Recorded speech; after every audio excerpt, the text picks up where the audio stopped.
జ్ఞానం ఉంది, దాన్ని ఎక్కడ వినియోగించాలో తెలియదు. అద్భుతమైన సాంకేతిక పరిజ్ఞానం ఉంది, టెక్నాలజికల్ స్కిల్ ఉంది, దాన్ని ఏం చేయాలి? మంచి కోసం వినియోగించాలా, చెడు కోసం వినియోగించాలా? కానీ చెడు కోసం వినియోగించకూడదురా.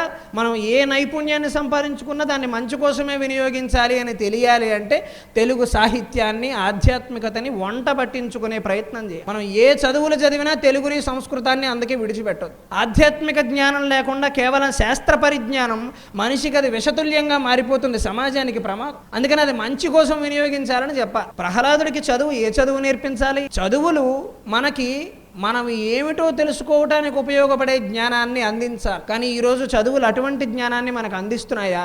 కేవలం శాస్త్ర ప్రతిపత్తి మాత్రమే మనకు అందిస్తుంది. ఇది ఇలా ఉంటుంది, అది అలా ఉంటున్నాయి అని చెబుతున్నాయి తప్పిస్తే నువ్వు ఎవరు అనే ప్రశ్నకి సమాధానం ఈరోజు చదువులు చెబుతున్నాయా? ఏది సత్యము, ఏది అసత్యము తెలుసుకునే వివేకం మనిషికి అలవాటు అవుతుంది.